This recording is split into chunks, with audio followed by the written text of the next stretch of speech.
Hello and welcome to Western Perspective. This week, we all rely on our smartphones, tablets and computers to help us stay in touch socially and keep us entertained through apps we download, including Facebook, Instagram and Twitter. But when we're using smart devices and technology that's designed to enhance our lives, are we aware of how much personal information we're sharing, what we're sharing and whether it's secure?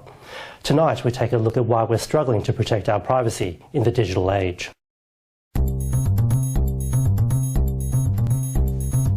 They're the new tools of the digital world, smartphones and tablets keeping users connected and entertained online. We've gone from it being sort of weird science fiction-y stuff.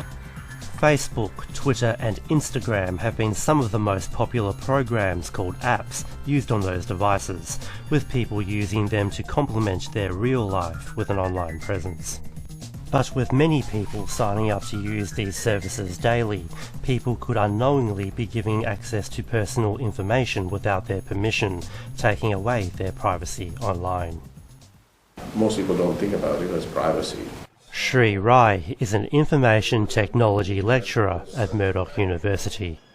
He says online privacy begins with the popularity of social media apps like Facebook and games like Pokemon Go. All they want to do is, here's this new application that friends are using, everybody else using it, so you put it on because it's cool. He believes users aren't paying close attention to terms and conditions when they download the app. The application is asking for permissions because that's how the operating systems are designed. Because everybody's using it, you don't even think twice, so you just say, yes, I give permission. Once you're given permission, that's it. That permission often includes access to contacts and cameras on devices, and Shri is concerned about apps accessing data and functions on a device if it doesn't need it. If an application is asking you to say, I need access to your contacts, okay, this is not a communication tool. Why is it asking me to access my contacts? He believes he's been vigilant as a user, but not everyone is like him. Lucky on my phone, I can go back and review the permissions and take permissions off. But not all phones that have the capability. Shri's colleague, Murdoch University's senior IT lecturer Feroz Shiratuddin, believes permission is only part of the problem. He says users are providing personal information on apps that can easily be accessed, but users are wary about people knowing that information. At the very least, they know your name, right? Date of birth. Could be, where you went to high school and so on. So it is up to the user, more or less, what kind of information you're sharing. He also says smart device users are concerned about information gathering without their knowledge by devices and apps. I'll give an example of Facebook, right?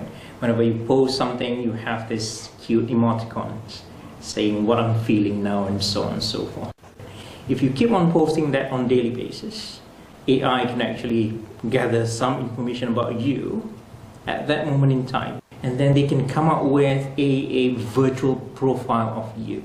However, Curtin University's Internet Studies lecturer Tama Lever says the information users provide can improve their user experience as an exchange of data for services. If we're using Google services, we've already made a trade-off, if you like, for certain amounts of our private information for the customization of particular services. But he believes people need to understand what they're agreeing to when they download an app.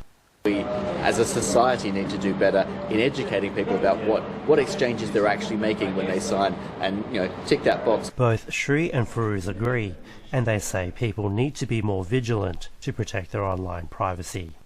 You can't simply just share everything online without knowing the consequences. Be more careful of what they install on their phone and what they agree to. If that doesn't make sense, then you shouldn't agree to install that application.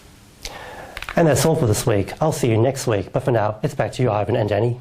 Nelson, thank you. Our main news again this week. Federal Treasurer Scott Morrison has declared corporate tax cuts as urgent after countries such as the United States reduced tax rates significantly, hoping to boost the economy. However, local financial experts has cast doubt over the Treasurer's claims, saying the cuts will not boost wage growth or encourage spending in Australia. And that's our weekly news and current affairs. You can catch the latest news on our website and Facebook. Have a good one. Until 5:30 next Sunday. Thanks for your company. Good night.